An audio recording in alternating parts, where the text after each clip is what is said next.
Thank you.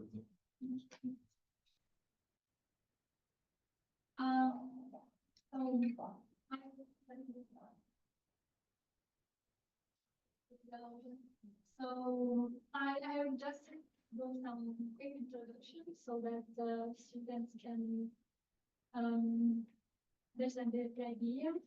And then I'll give some examples of how we can use machine learning to infer cosmology and as an alternative to some traditional tools. And I hope in the first example, most of the presentation will be about this work that we just finished. And then I will give at the end two other examples of how we can do this with other purposes. And so this to you when you prepare. So just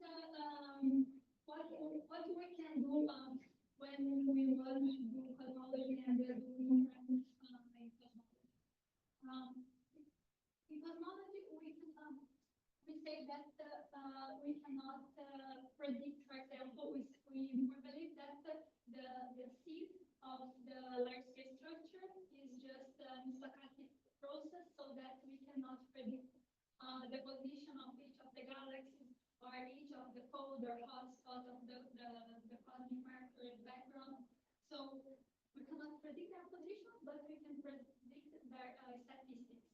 And in general, we predict their statistics with two-point correlation function that I put there in that equation.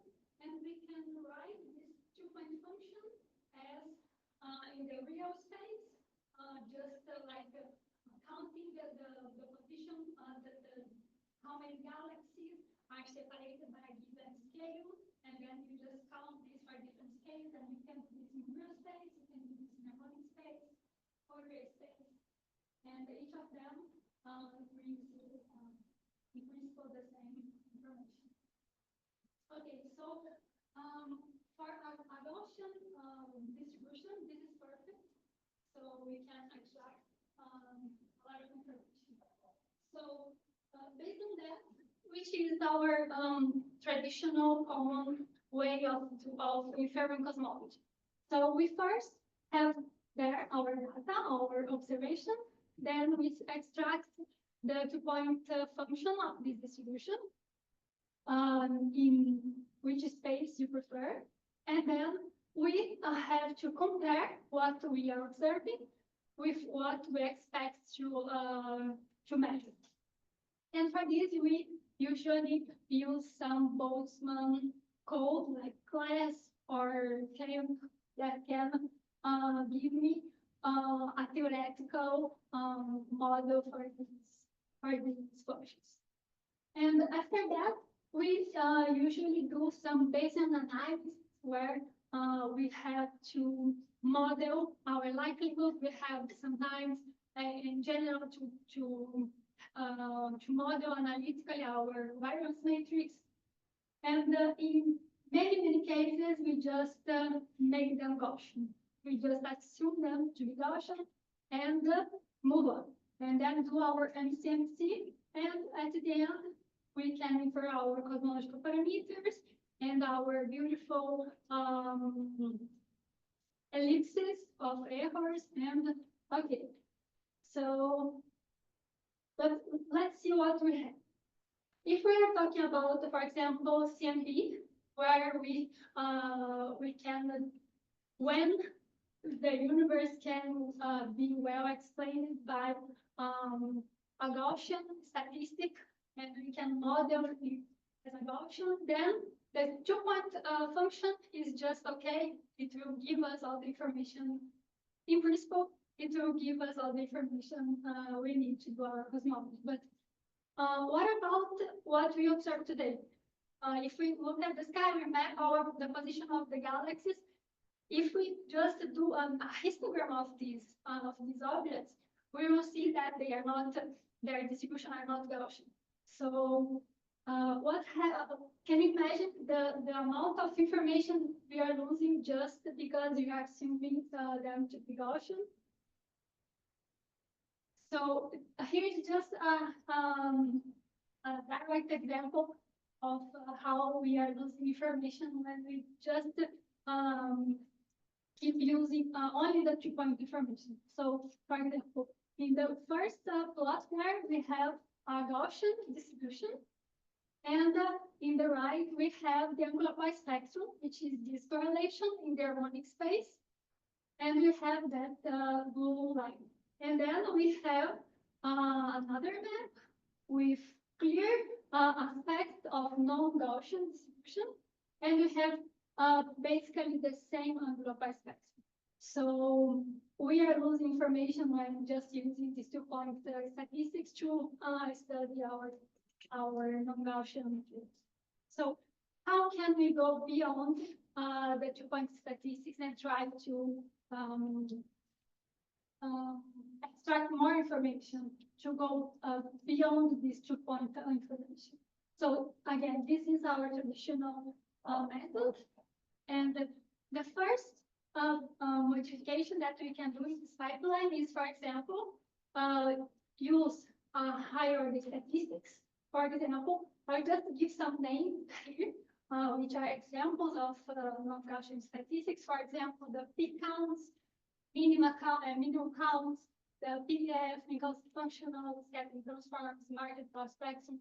Each of these tools is a different non-Gaussian high-order statistic that can be extracted from your data. So, and here you see that it is different from the previous slide where you can see an emulator. What is this emulator? You can, for example, produce simulations that describe your data, that follow the characteristics, the instrumental characteristics of your data and observational characteristics of your data, and you simulate this data for different cosmological parameters, so that you can interpolate this parameter space and then extract this non-Gaussian statistic for another set of parameters that you did not have inside of your simulation. So instead of using your Boltzmann code, because the non-Gaussian statistics in general, they have no closed form analytical form. So this emulator can help you to do this same process of Bayesian analysis, tendency, and so on. But it's okay. So now we can use the non-Gaussian statistics. But at some point, we will still have to do some approximations. And in general, they are, again, Gaussianity approximation. So how to go beyond this and not care about approximations in your process? You can, instead of using this usual Bayesian analysis, you can just put a neural network, for example, here in this example, which will learn the relationship between your simulations and the cosmological parameters, so that when you give the data at the end, it will be able to learn the cosmological parameters. So maybe a very basic question, even before likelihood-free inference, why can we assume that the likelihood is Gaussian, and why does that seem to work? Why the assumption of Gaussianity seems to work? Yeah, in the likelihood.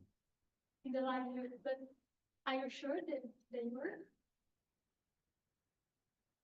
I mean, I have seen some works that compare SBI with traditional MCMC assuming a Gaussian likelihood, and I think they claim that there is no not like the Gaussian likelihood explanation works. I'm not sure. Rodrigo, just a comment. I mean, I would add that I think that that's completely dependent on what's the real likelihood of the problem we are tackling. If you, let's say you create a model that you know that it's very non-Gaussian, then you do SBI with that, well, likelihood inference technique with that, or MCMC, and the results might differ a lot. So for instance, in the case of the power spectrum, if you go to very, very large scales, in there, the modes, they are actually not Gaussian, because the PDFs there, you cannot do like central limit theorem for ignoring that. However, since most of them are going to be Gaussian, if you still do the MCMC there, possibly the effect on the posteriors is going to be subdominant, and you're going to recover basically a biasless posterior. But the thing is, it's going to be as good as your actual distribution is. And I would say it's dependent. Maybe in some cases they tested that it worked, but I don't know how far that holds. Also because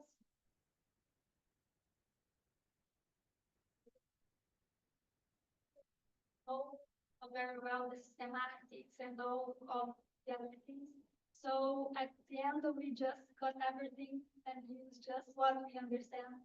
And maybe part that we understand, we can approximate more or less by Gaussian. But with future experiments, we cannot just throw everything away just because we don't do it and render the technique. But yeah, I will comment at the end, but the bottleneck, the great, the huge challenge to produce the simulation is also not true.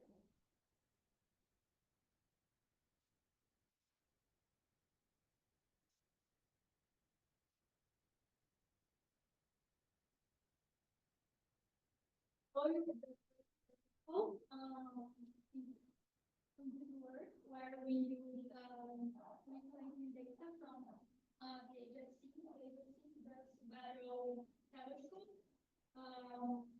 the year one. Yeah, I will just do some quick introduction about the reclaiming. So in cosmology, we are always trying to map the universe and know where the matter, how much matter we have, where is the matter that we cannot see. And as I said, we cannot observe that matter, so we observe the tracers. We can do different traces. For example, in the future, we have now, but we expect to do more in the future with quantum mathematics, where we map the distribution of matter distribution from the hydrogen, and we are already mapping the distribution in the galaxy and alternative in the reclaiming, measuring the deviation of the path of the light when the light of the background galaxies come through and pass by the distribution of so we see here in this image the strong lightning on one side and the weak lightning on the other side. We can see here in this part very large distortion because of a huge mass.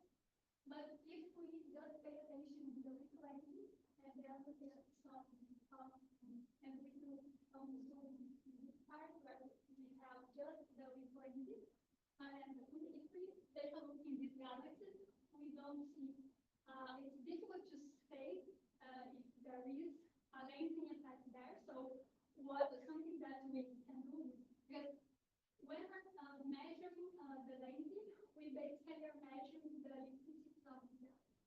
But the galaxies already have their intrinsic electricity. So if we just measure the intensity and do like an average of the intensity, we will find in this case something like that black line in the top of the box.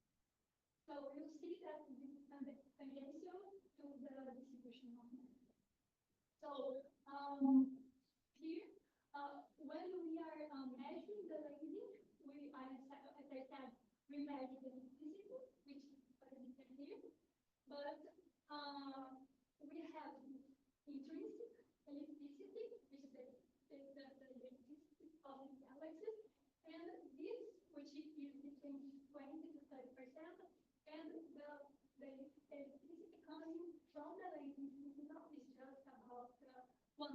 So it is super challenging to measure this signal. And to take into account the other, the instrumental and observational problems of our measurement, we just put this barrier, but at the end we are interested in this thing that we call shear. And from the shear, we can mathematically go to the convergence field, which is figure that I and this is called the convergence method. So where you see red regions, you have over density, and where you see green regions, you have under density. So this is directly related to the what measure that you have. So from this convergence field, you can directly relate, because the convergence field from the equation, you see that it is directly related to the density of matter. So you can use it to infer your density of matter and your sigma parameter, which corresponds to the amplitude of the clustering of matter in a specific scale of 8 megapascal. And since, as you can see in that plot, they are clearly degenerated in general, we, instead of estimating the sigma parameter, we estimate infer this SA parameter, which relates the two of them. But what are we interested in doing? There's a question. Yeah, good question, but how did you marginalize over the astrophysics and biomes here? Expressing strength? To get the constraints? Yes. I'm not sure about the details of the Okay. specifically for this. Okay. It's actually a model for intrinsic alignment. There's a model for duplicative bias, additive For biomes. for variance. Well, for DS, we make scale cuts so that we can do a linear bias Based on what? based on our simulation, which is exaggeration, but that's what we use. So we choose scales so that if we take something that's contaminated with variance and perform a analysis based with a linear bias model, you don't get parameters that are shifted by more than 0.3 C on the fiducial bias. But this is HSC, so we need something similar.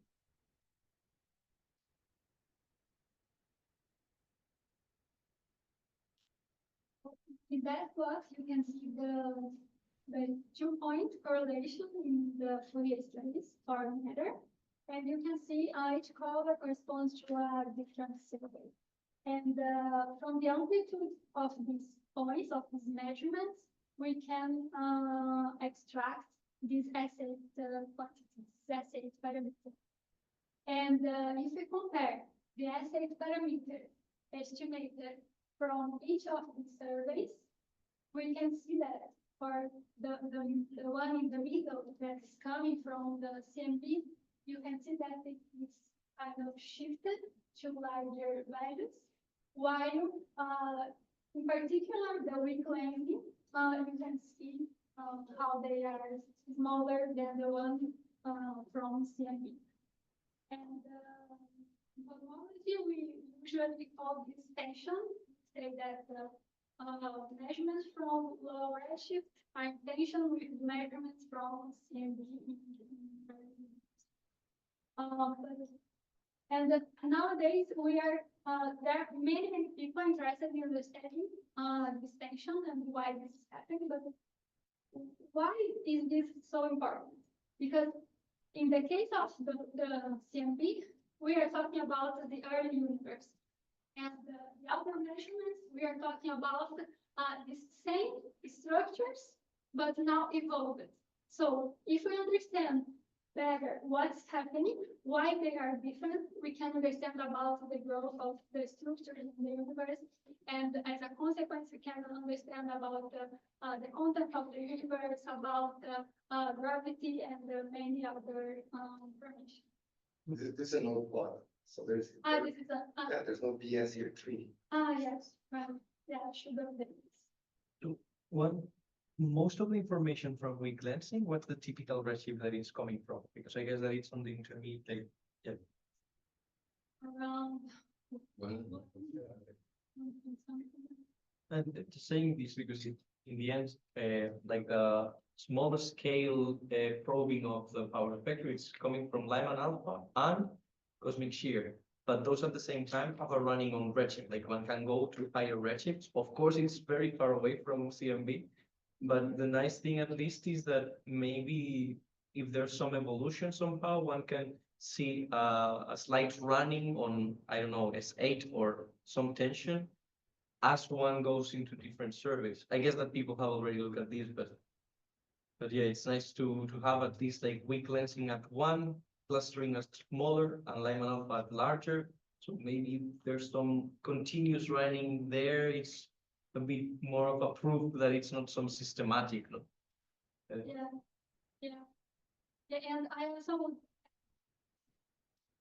because we are generally talking about this discrepancy between early and late universe, but there is also this discussion about the scales, that maybe in some scales we have discrepancy, but not that much discrepancy in other scales. So it's about scales, or it's about the data and the redshift we're talking. I have a quick question, but how is this plot with in terms of AS, the amplitude of the power spectrum?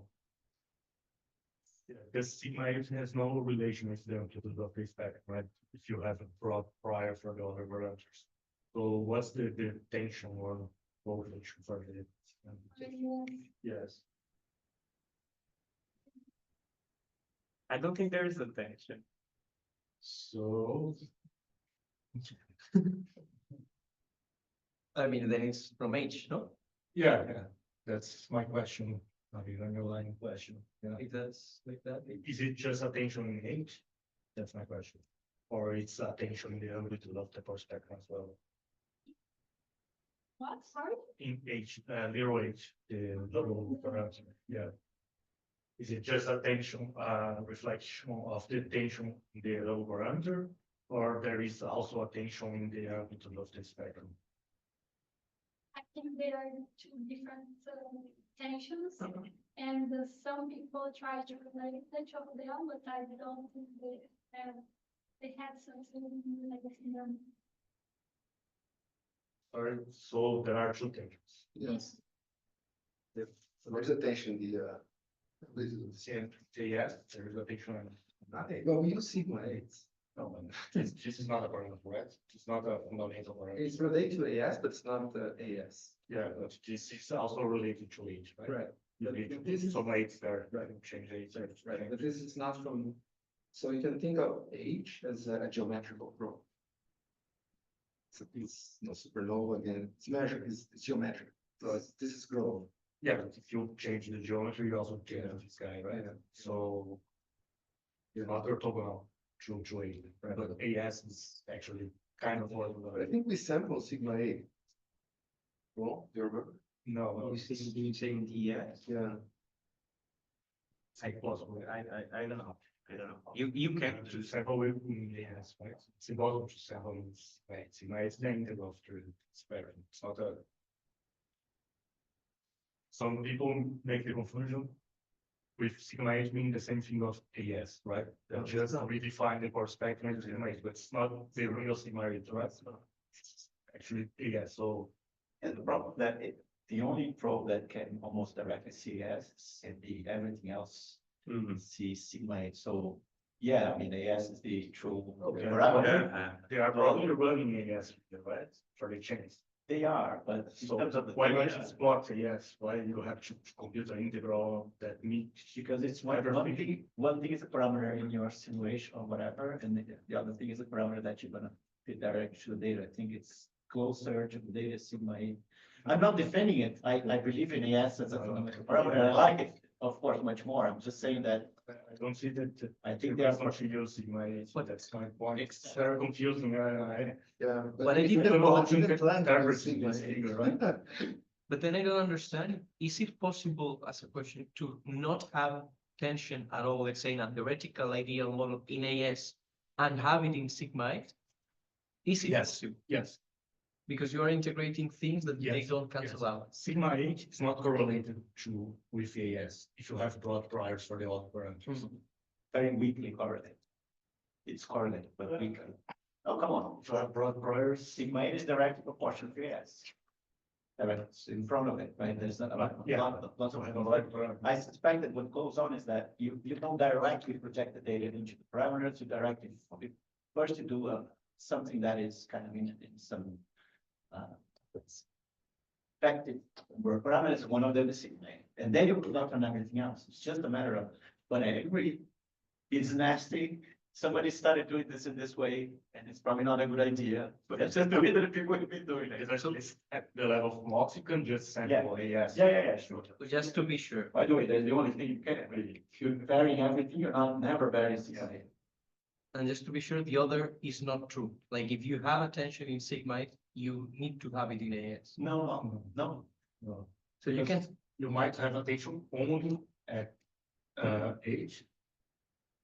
And see the attention as well in sigma 8. yeah, okay, yeah. Yeah, if you see one of those big triangle plots of sigma 8 and omega matter and 8 and everything else, then it's in there somehow. But I've never seen a triangle plot with AS instead of sigma 8 in the other parameters for some reason. We see. Yeah, I agree with you. There should be one of those plots, and for some reason there isn't. Yeah. Maybe because there is not so much tension in AS when you do that. Well, that's so much tension in that paper, right?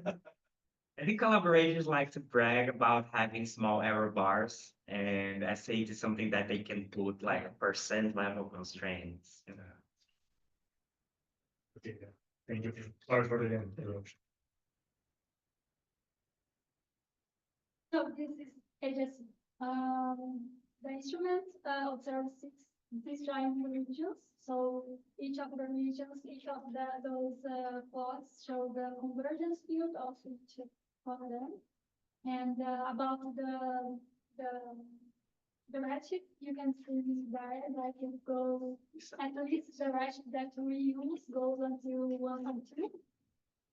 And of galaxies and other information. So our purpose here in this work was to constrain omega m and S8 using higher order statistics.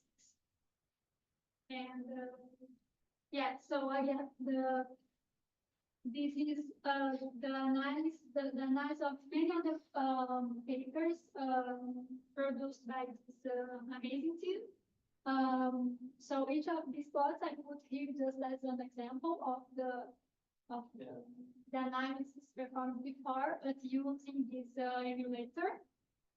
And yeah, and the team. And now the pipeline for the simulation-based inference, which deviates a bit from the previous analysis, because here we are not assuming Gaussianity at the any point of the analysis. So I'll summarize the main idea from the beginning to the end. So we start this, the main idea of the simulation-based inference is that you don't have to model anything, but you need your simulations to be similar to what you observe from what you have in your data. So you have you have to to produce your simulations in many, in this case, we have two parameters only, so we have just a 2D space of parameters. And for each pair of parameters inside of this space, we will have a set of simulations. So we have we get all the simulations. We extract the summary statistics. When we say summary statistics, it can be the Rupert spectrum, in-cost functionals, or any Gaussian or non-Gaussian statistics.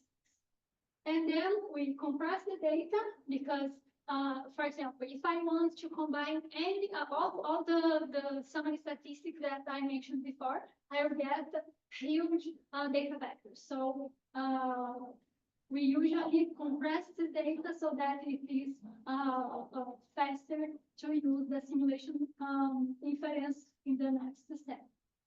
So in the next step here, you get your compressed data, which comes from any dimensional to just two-dimensional because you have just two parameters. And you have this compressed data, and you have the two values are going to the space here in the slide. And then we come here for neural density estimator, which will basically learn the posterior of my group. Yeah. So if in the end for being able to train these networks, you are doing some data compression steps, why using the middle some summary statistics and not directly fit the whole field, which potentially can have all the information? Like I would get rid of the summary statistic parts because in principle, all the information available would be on the field, and it's difficult to know if with certain defined summaries you were recovering everything. I mean, just that if you need, why is some technical aspect of this or? So let me see if I understand. You are asking why not use directly the field And compress it. Or compress it into summary statistics? No, I'm saying that since for training the networks, you need to do some data compression, even when you do when you are dealing with summary statistics, why not just get rid of the summary statistics part and just compress on the field? Okay, like for example, using a convolutional neural network, where For instance, yeah. because it's too computational. The computational cost is quite high, and usually I'm not an expert on this. I'm just learning all this stuff, but usually you need more simulations to do that than to do this. For marginalizing upon the faces, I guess, in that case. Right. Okay. Yeah, but you are completely right. In general, if you get directly the field, you can just let the machine learning to decide which are the summary statistics, the compressed data, the best compressed data. So Camila, can you see it? Just so your final, I mean, almost final product there is just a two-dimensional space, points, sigma 8, mega matter. This neural density estimator there is it's not really critical. Is that? I mean, if you just have two dimensions, what is this? Why is this so? Why did you put this so prominently there? Yeah, actually, I have a slide at some point asking all of you exactly this. Okay. Can we just stop at this point where we just predict the cosmological parameter and we forget about constructing all the posterior and so on? So in my opinion, and this is what we are doing the next words, we just stop in the prediction of the parameters. So in principle, and we also show in this work that they are consistent. I mean, the results are super consistent. The size of the error bars and everything is consistent. Wait, but how you, I didn't understand. So because what I get is that you have some kind of, so you train at the same time, some kind of data compression pipeline with the SBI model. And then you just happen to choose that your latent in your last compression layer is 2. And because you're training all at the same time, I guess that somehow the information regarding the two free parameters that you have is retained there. But it's only retained because you're training that at the same time with the inference. So what it's minimizing is the whole path of your network, and those latents are there. But you could do it in, let's say, actually, you could do it in one dimension, and it should learn a non-linear projection to code those parameters there. But still, it's crucial to have the SBI part, because if not, how, I mean, if you compress, but then you need to put a loss regarding what's your parameter, no? But we Sorry. already have those. Where, so in there, where are you having a loss? In the SBI and where else? We have a lot in this intermediary part here. I'll get to that. Okay, okay, okay. Okay, okay. Sorry, just, sorry. 2 or 3 slides. Yeah, sorry for interrupting. Latest question, but it's not dangerous to compress just in 2 dimensions. Why not to compress in 3 or 4 to guarantee that you are not losing information? Because it's optimal only if your compression is perfect, right? If your compression is suboptimal, you might need a 3rd or 4th dimension. Can I go to the same? Okay, yeah. Go back to, remembering about the points. Okay. when we get to this one. So just summarizing the idea. So in the first slide, we have everything on the simulations. We are just making the machine learning to learn the behavior of your data and relate it to the cosmological parameters, to relate the simulation and the cosmological parameters. And after everything is trained, you just get your trained compressor, your trained neural network that makes the compression, and then you compress also the summary statistics that comes from the data. And again, you get your compressed data, and here you can construct, you use this trained and to construct to have your final constraint on the cosmological parameter of the data. Okay, so in summary, the idea is the idea. So about the simulations, this is the parameter space I was telling you about in terms of S8 and omega m. So for each of those dots, we have 50 realizations, so that we can also account for the cosmic variance. And here I just list all the characteristics that we see from observations that we have to take into account in the simulations, so that we compare the same things at the end. So all these characteristics, these are nuisance parameters, and you fix them or let them vary as well. No, we fix them. So you fixed all these nuisance parameters are fixed. Yes. But we test some of them so that we are sure that in case it's not exactly that value, what happens with the result is to be sure that we are not biasing the result. And the priors, how do you use the priors? The way you sample? Because when we talk about usual Bayesian analysis, we usually get some prior. And here we are not using like a Gaussian prior or some kind of prior. Here, in general, we call our prior just the whole parameter space. So it's like using a uniform prior that covers everything. Right. It's what you call in distribution and out of distribution, but you don't give weights to them. Just defines I mean, I would say what goes into your training, right? It's not a weight in the sense of your probabilities are not weighted in any sense by this, right? It goes in your training, but it doesn't weight the final result. Yeah, but At least not evident, but only subtly and indirectly. yeah, so that's my question. How do you choose those red dots? This usually you use some It's kind nothing to do with of priors? It's No. nothing to do with priors? I thought it, like some algorithm that chooses it the best possible way, like Latin hypercube uses. the inference does not depend on that. It would depend if, for example, you have more dots in one side and less dots in the other side. Then yes, for sure.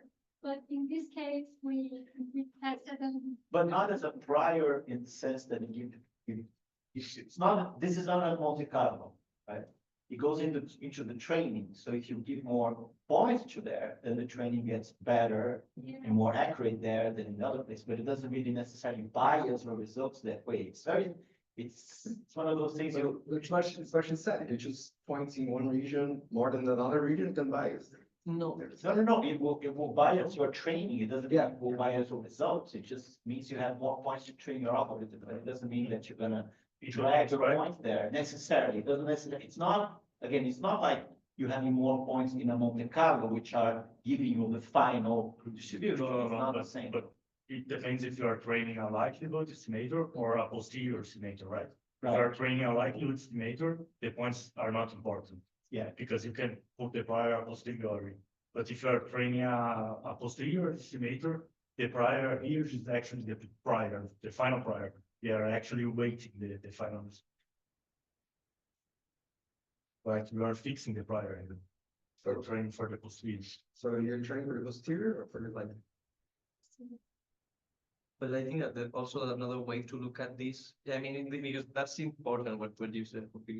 So I like to think about these things many times like generators somehow. Like it's a thing that it knows how to. If you give one of these points, you could think on the likelihood way of like I give the point, and this if I train the likelihood, this could create a realization of the thing that I'm trying to reproduce. If you go for the procedure, it's like training directly the other way around, but then it's like actually the points that you are giving it are represent the prior that you're giving there. That's why in general, one just goes for like a uniform sample or lighting hypercube, which is uniform, but in a slightly more complicated way within the range that you want to train. So in the end, I think that in this case, it is SNPE, the posterior train is like a flat prior in the range that you defined. Cannot change the prior after you train the natural plan. Case setting, this is that of the class. But suppose in reality you have a Gaussian prior, how do you take that into account here? There is a way to take that into account because there are some older works that I know that they are not considering this kind of distribution. And if we choose the same pattern, then we would have to take this into account, and there is a way to do that.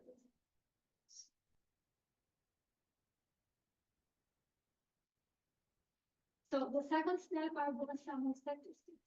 And I'm not going to the details, I'll just put them here and we can talk about them. But in summary, we are using Gaussian statistics, the amplified spectrum, and train on Gaussian statistics, the peak counts and minimum counts. Which is, as the name says, just count the number of peaks. The number of pixels whose 8 neighbors are have a smaller amplitude, and then minimize the opposite. Then because the functionals, we have 3 of them, area, perimeter, and genus. And here the PDF, which is basically histogramming the pixels of the field. Yes, just the information about them, but again, we can get back to you. And then there is slide that I wanted to discuss those points, the one with compressing the data. So the idea here is basically the following. We have a neural network in the middle, and the idea of the neural network is related. The summary statistics, and here I put this R here because of that field thing that because we can go directly from the field to the compressed data, or we can get the fields, extract the summary statistics, and then go to the compressed.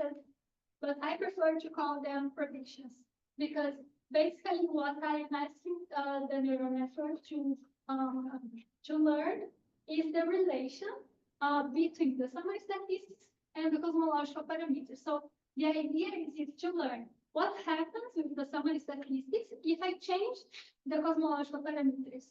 So at the end, after it learns which is the relation between them, I just give my data, or I give other simulations with other cosmological parameters, so that I can check if it is predicting the parameters reasonably.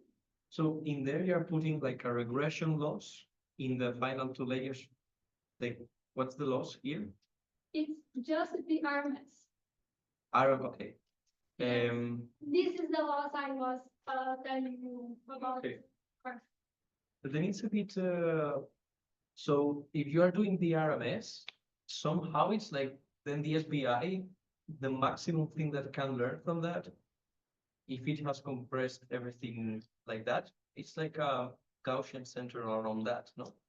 Like you are killing the freedom of a more complex posterior shape, because that would be the same as if I would just fix the type of functions that the SBI can approximate as Gaussians, because you're already giving a RMS there, which is only going for the mean, and maybe implicitly gets the scatter from the faces on the summers. Yeah, but for each cosmological parameter in the used for the simulations, we have more than one realization. So Yeah, so then it would try to map them in this latent, and maybe because there's not a complete information, you have like, let's suppose that you have some small box. So depending on the faces, there will be certain uncertainty if it's exactly one sigma value or like omega matter. Then you would have that uncertainty would translate in your latent space in some kind of distribution. But the fact that that you're imposing an RMS loss directly there, it's already limiting all the possible flexibility that the SBI can have afterwards. But I mean, you need a loss. No, you What can about just loss? you can just train at the same time this embedding with the SBI, only putting the loss in the posteriors of the SBI or in the lightning, however you want to train it, but not forcing an RMS there. The loss that you're putting when you're doing SBI is directly on the whole posterior. And in here it's not the whole posterior, it's like restraining yourself to get the mean right. Sorry, I didn't get it. So at which point is there a loss there? I mean, I thought it was in the last step there. Yeah, so they have to, no? In here you train first with an RMS.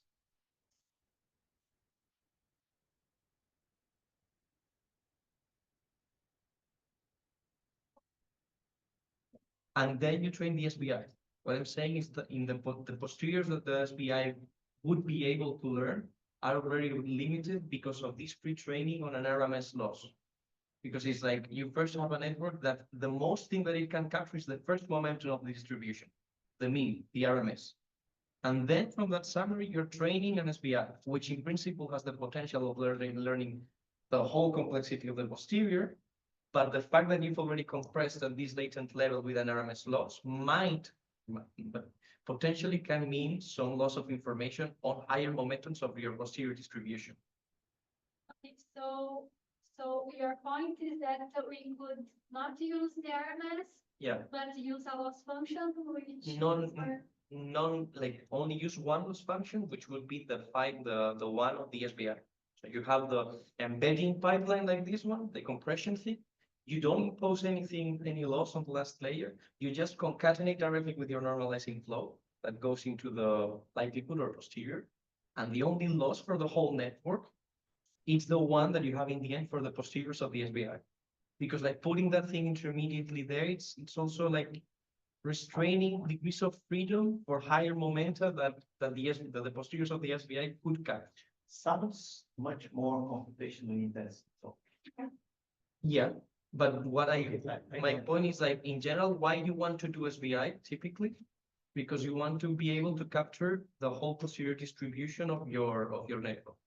Because if not, well, one other thing is that maybe you can increase the dimension of your latent, and instead of RMS, some of them learn like this. I think they call this momentum networks or something like that. Like I capture the mean, then the standard deviation, blah blah blah. But it would be limiting still the SBI.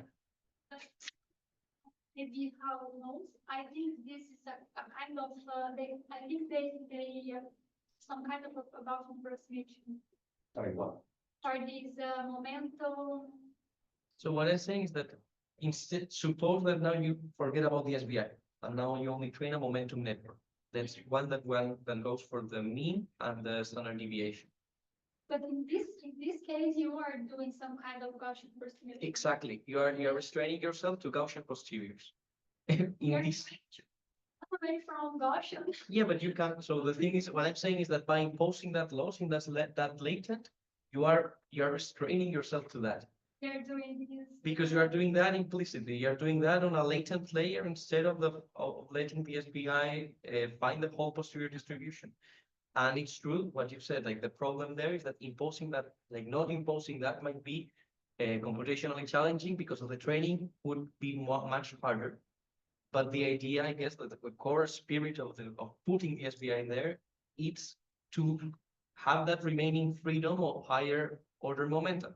I understand. Still, you could maybe have some kind of balance. Maybe instead of putting an RMS there to like this momentum, you go to the third momentum, then you could expect your SBI to capture up to that. But it would be like some compromise, but that would limit the SBI, but you would have more freedom of your encoding.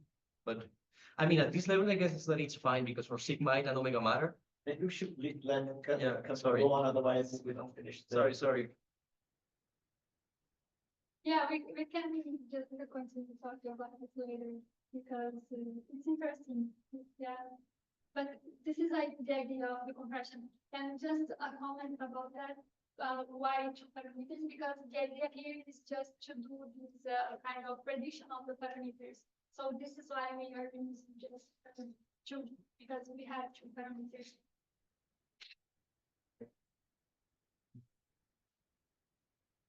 And these are the results with the RMS here. So these are the color. Okay, so in the x-axis we have the true values of the cosmological parameter of the parameter, and in the y-axis we have the predicted values. So this is why we have these error bars in the y-axis. And the error bars comes from the 50 realizations from each of the cosmologies. And we are here comparing the results from each case using only Gaussian statistics, the underlying spectrum, only the non-Gaussian statistics combined, and the combination of all of them, which corresponds to 4 statistics. And we can see how the error improves when you combine them. And the last step, which is the SPI part, I just put there. You can do this learning which is the posterior of your distribution, or which is the likelihood. Here in this case, we are asking the machine learning, the neural network, to learn the posterior. So at the end, it will provide the posterior of the parameters. And here we have some estimate, some analysis to be sure that our results are not being biased by some problems in some things that we don't quite understand from the data. For example, what happens if we change our model of the way we estimate the redshifts? Or let's suppose that plot where I put the expression for the lensing, where we have those bias. What happens if the bias that I think my data has is different? What happens if we include the baryonic feedback? And what happens if we consider a different intrinsic alignment than the one that we estimated from the data? So we tested everything. So the idea is to get the trained model, the trained neural network, and apply to this new set of simulations where we are including these other statistics. And we can show that in the specific case that we chose, like the smoothing scale, the cuts, the scale cuts we consider. So in this specific case, none of these systematics are biasing our results in essays. So this is the main information in this slide. And here we have the final results. So this part is the one where we get the compressed data, the predicted data, and then use it as an input to the FDI pipeline, and then we predict the procedure, and we can here compare the results coming from only using amplified spectrum, only non-Gaussian statistics, and the both of them. And we can see in red, those numbers are how we can improve the results coming from the amplified spectrum when we include the non-Gaussian statistics. I mean, I have two questions looking at these plots. First, I don't understand how for mega matter and this, I mean, the combined, especially to the left of that beat, how come it goes get so much smaller there? Because they are both broad in the sense of going in to the left of the beat there at 0.3 or whatever. But it drops much faster for some reason. There's some physics going on which I don't understand. See, both of them, they fall slowly. So for 0.2, for instance, they're still quite high. But for the combined, it's much smaller. So you have a sense of what's going on. How is there? Sometimes there's a combination that breaks genesis and so on. But in this case, you have only two parameters. So I'm confused about why that happens. Maybe it has to do with the second question, which is, or SA is almost totally driven by the statistics beyond point, right? So the combined one is totally right. So it's good and it's bad at the same time, because you have to be sure that it's being captured well by your simulations.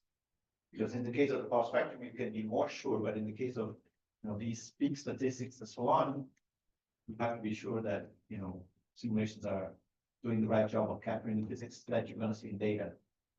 So two questions maybe they have to do, but maybe they're independent questions. I understand. You are worried about why these constraints from the global spectrum are wider and so different from what we have. For mega matter, I don't understand why the combined two-point function plus beyond Gaussian statistics, why they constrain so much better to smaller values of mega matter combined with each one of them individually. Because it seems that by eye, it seems that they drop too fast to combine. And there's something going on which I don't quite understand that. See. Oh, here it seems, because we can see that for the amplifier spectrum, we don't have a good constraint. Yeah, actually, you know what? Forget about the question, because maybe that's just my eye playing tricks on me. So as for the second question, yeah, forget about that. But we can. I started asking now. So for the second one, it's almost entirely due to non-Gaussian statistics, right? Yes, and probably because we are collecting a lot of things. Yeah, you mean cutting a lot of things from the power spectrum. You're doing hit scale because in the power spectrum, in the two-point statistics. Yeah, because if you remember this plot here, if we do this kind of analysis of the systematics and we don't cut some points of the it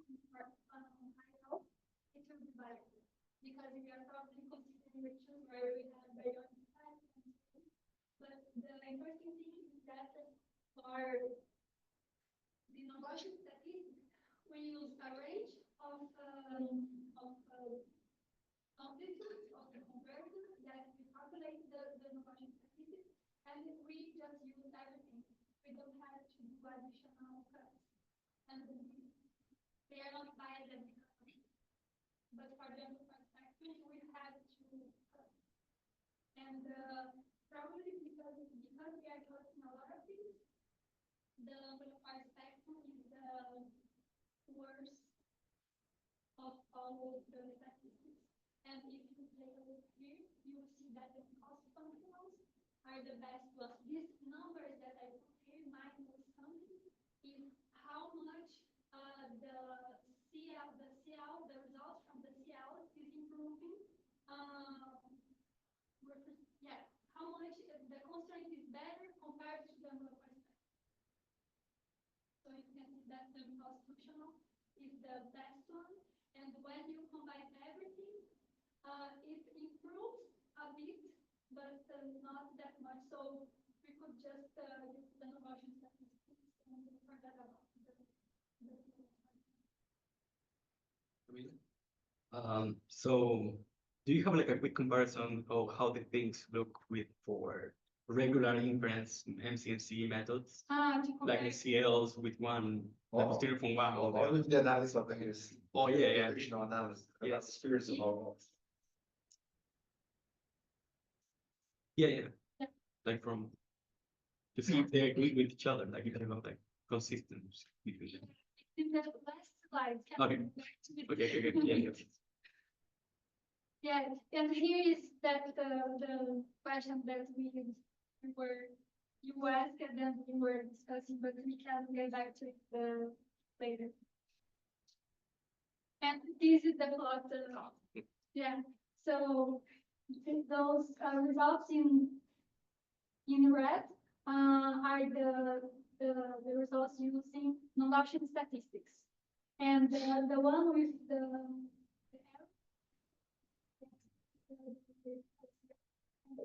I put that figure showing our newest result. So this STI is the only one with STI, and the others you can we use emulator, and you can see. Before you ask me why the error bar is larger, probably because of the prior. This is one of the reasons. Because in the SI case, if we are talking about some prior, we could say that we are just using the prior of the whole parameter set. While for the emulator, we are considering some prior. And yeah, those are the conclusion. And yeah, calling your attention about the no approximations, no Gaussian approximations.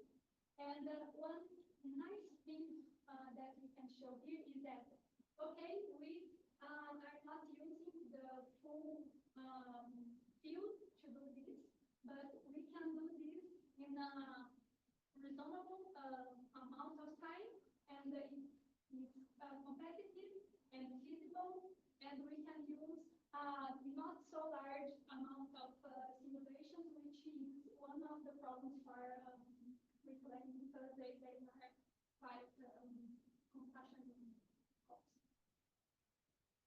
And I have no time left, but can I just go through very quickly? 5 minutes? Yeah. So I just would like to comment that this kind of approach is not, it can be applied to anything basically. And one example is the CMP. I'm here just put a quick example from 10 years ago. I'm old, unfortunately. This is a result from my PhD. And here, the idea was just to use this neural network to estimate the data and parameter constraint from the future experiments. Basically they are the main point, the main physics that they are the intent to investigate are the primordial gravitationality, but you have to remember that to get to the primordial gravitationality, we have to get rid of many contaminations. And something that we are trying to do now is try to study how these two future instruments equal is not yet in construction. It is a proposal, but Lightbird is already the construction. And here are the plans they do observe. And I put there two graphs of the amplifier spectrum of the people for different values of R. And we cannot forget about the tau parameter, which is the less constrained parameter of the lambda signal that we can also improve with future polarization. So the idea, very quickly, here is to do to use a pipeline very similar using trying to constrain R and tau. And here we have some preliminary results. So basically, let's focus on this one here. We can see that for eco in orange and for light bird in blue, we can see that for most of the range of values, we would be able to estimate parameters inside 1 sigma. And one last example is the 21 centimeter intensity mapping, where here we are combining again because functionals, which is the decay, with the amplified spectrum, and here these values are just showing how we can improve the constraints using a similar pipeline with SDI, constraining these cosmological parameters. So here I'm just showing not the constraints, but the error bar that we put there. Okay, and this is the last slide, just to call your attention that this is an interesting way to do this. Of course, we're not just giving up all we have learned to do inference, but this is a possible alternative that we could use just that could help us. Again, we need the simulation to do this, and it's not easy. Thank you.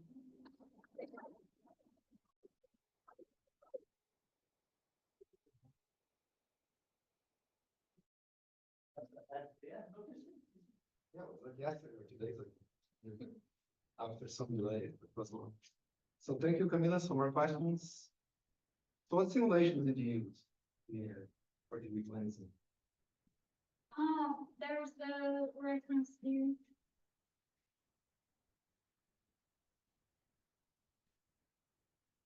Yeah, she was actually. Those are the dark matter simulations, and then ray tracing and the shear. So you didn't introduce new simulations, just use those. Yeah. And this is for year 1, and now we have for year 2. No questions? Yes. You talked about computational cost. What kind of machine are you using? What kind? Of machine cluster? Oh, yeah.